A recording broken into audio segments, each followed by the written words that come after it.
Something has just happened that will change the course of the 21st century. In the early hours of Saturday, February 28, 2026, the United States and Israel launched one of the most ambitious and consequential military operations in modern history. President Donald Trump confirmed it himself in an 8-minute video posted to Truth Social at approximately 2:30 in the morning. The Pentagon named it Operation Epic Fury. Israel called their side of the operation Roaring Lion. And by sunrise, the world had fundamentally changed. This was not a warning shot. This was not a symbolic strike.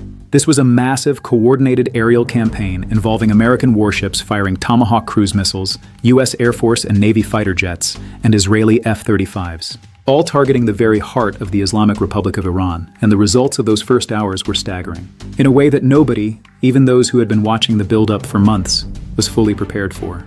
Let us start at the beginning, because to understand why this happened today, you have to understand the 8 months that came before it. Cast your mind back to June 13, 2025. That was the first time Israel struck Iran directly on a large scale. 200 Israeli fighter jets launched that initial wave, hitting over 100 targets across the country in a single night.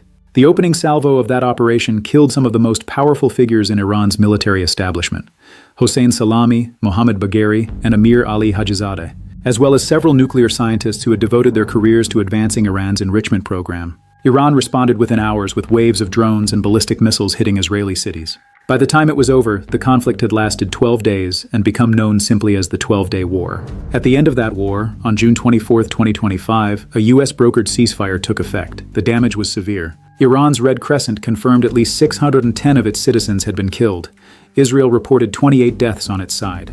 The United States had joined the fight on June 22nd, striking 3 of Iran's most heavily fortified nuclear facilities: Fordow, Natanz, and Isfahan, sites that Israeli aircraft alone did not have the bunker-busting capability to reach. Trump at the time declared that the strikes had obliterated Iran's nuclear program.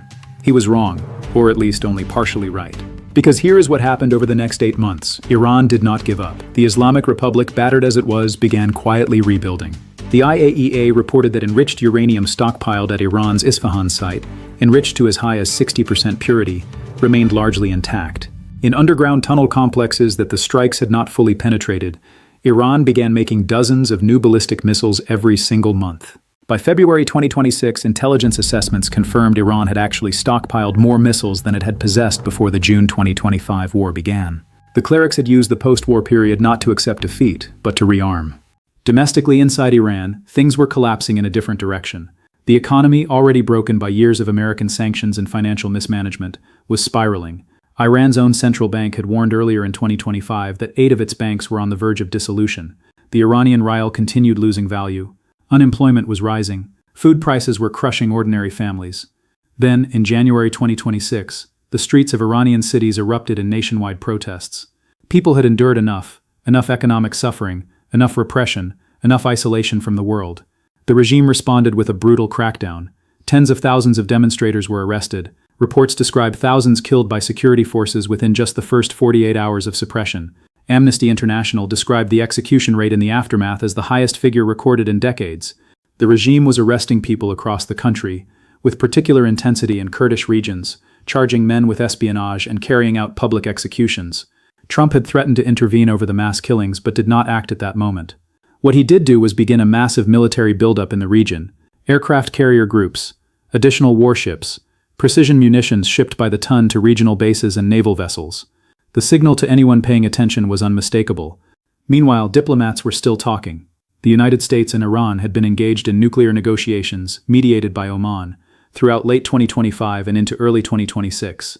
Multiple rounds of indirect talks had taken place. The most recent session occurred in Geneva, Switzerland, on Thursday, February 26, just 2 days before the strikes. Iran had reportedly agreed in those talks to never stockpile enriched uranium. The Omani foreign minister described the progress as significant. Rafael Grossi, the head of the IAEA, had been urging all sides to reach a diplomatic solution, warning specifically about Iran's enriched material that remained in underground storage. But it was not enough. The talks broke down. Trump declared the diplomatic path had failed, and in the early hours of Saturday morning, he ordered the planes into the air. The targets were comprehensive and strategic. Nuclear facilities at Natanz, Fordow, and Isfahan were struck again, this time with even heavier munitions. Ballistic missile production sites were targeted. IRGC bases across the country were hit.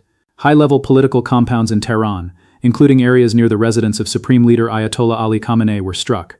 The operation hit targets in at least 9 Iranian cities, reaching 24 of Iran's 31 provinces. Iran's Red Crescent reported at least 201 civilians killed and 747 people injured in those first hours. And then the most extraordinary development of the entire operation became clear. Iran's supreme leader, Ayatollah Ali Khamenei, 86 years old, who had held absolute power in the Islamic Republic since 1989, was reported dead. Multiple sources confirmed it. Iranian state media itself confirmed it. Iran's semi-official Tasmin news agency, which is associated with the IRGC, reported his death. President Trump posted on Truth Social that Khamenei had been killed. Israeli Prime Minister Benjamin Netanyahu stated in a nationally televised address that there were growing signs that Khamenei is no longer around. The Iranian government subsequently announced 40 days of national mourning. Also confirmed dead, Iran's defense minister, the commander of the Revolutionary Guard Corps, and the secretary of Iran's Supreme National Security Council, who had been a close advisor to Khamenei, the regime's top military and security leadership, was effectively decapitated in a single night. Iran responded rapidly and with force. Under what it called Operation Truthful Promise 4, Iran launched massive waves of ballistic missiles and drones at Israel and at American military installations across the Gulf region. Missiles struck U.S. bases in Qatar, specifically the Al Udeid Air Base, one of America's largest military installations in the world. Missiles also targeted U.S. facilities in Kuwait, the United Arab Emirates, and Bahrain. Air defense systems in the UAE and Kuwait fired interceptions directly over the financial districts of their cities. Qatar's defense ministry stated it had successfully repelled a second wave of Iranian attacks. Qatar's foreign ministry simultaneously condemned the Iranian strikes as a flagrant violation of its sovereignty. U.S. Central Command confirmed that American forces had successfully defended against hundreds of Iranian missile and drone attacks. As of the time of writing, there have been no reports of U.S. combat casualties. Damage to American installations was described as minimal. In Israel, air raid sirens activated across the country. The Iron Dome and other layered missile defense systems intercepted incoming threats. Trails of smoke were visible above Tel Aviv as interception missiles fired into the sky. The Israeli government declared a 48-hour state of emergency. All flights were suspended. Schools and public gatherings were prohibited. Citizens were instructed to remain in shelters. Now let us talk about what this means for the rest of the world, because this is not a story confined to the Middle East. The moment the strikes began, the global economy started feeling the consequences. At the center of everything is a narrow strip of water called the Strait of Hormuz. Located between Iran and Oman, at its narrowest point it is just 21 miles wide. The shipping lanes in either direction are only 2 miles across.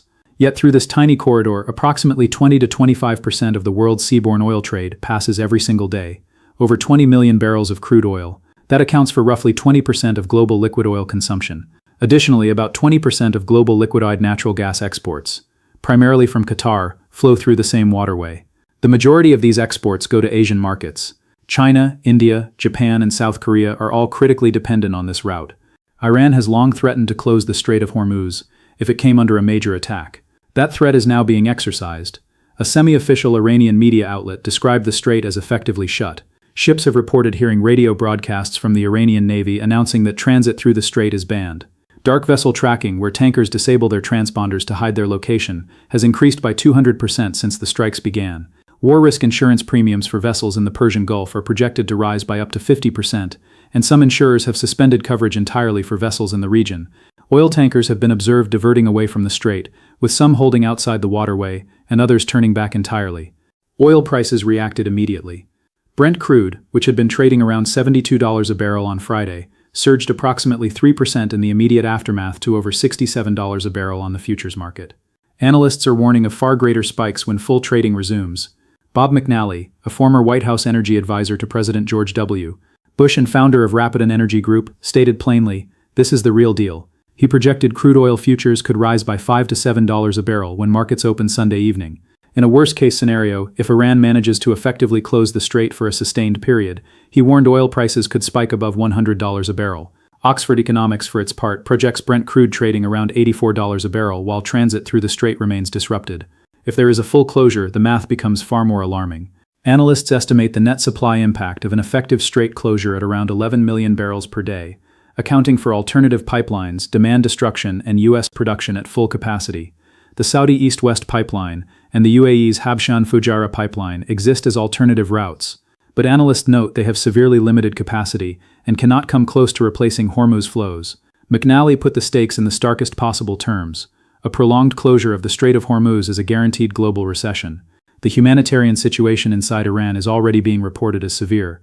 Iran's Red Crescent confirmed 201 people killed and 747 injured across 24 provinces in just the initial wave of strikes. State media and local prosecutors reported a devastating strike on a girls' primary school in Mineb in southern Iran, with reports of 85 people killed, including children, though independent corroboration of those specific figures has not yet been established. Internationally, reactions have split sharply. Russia and China immediately condemned the operation as reckless and a threat to sovereignty, calling for an emergency UN Security Council session. UN Secretary-General Antonio Guterres warned of, in his words, destruction on an unimaginable scale, and urgently called for de-escalation. Saudi Arabia, the United Kingdom, Bahrain, the UAE, and Jordan moved to support the American-Israeli position, providing defensive assistance against Iranian missile attacks. The German government was briefed in advance and confirmed it was in close consultation with European partners. France declared this was not the time for negotiations, with its junior defense minister stating simply, "We are in a situation of war." President Trump's stated objectives go beyond military strikes. In his address, he explicitly called for regime change in Iran, directly addressing the Iranian people. "When we are finished, take over your government. It will be yours to take. This will be probably your only chance for generations." Netanyahu echoed this framing, calling on all parts of the Iranian population to, in his words, cast off the yoke of tyranny and bring about a free and peaceful Iran.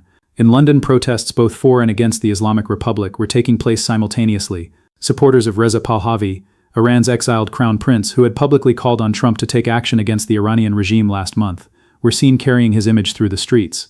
The operation itself is described by U.S. Central Command as the largest regional concentration of American military firepower in a generation.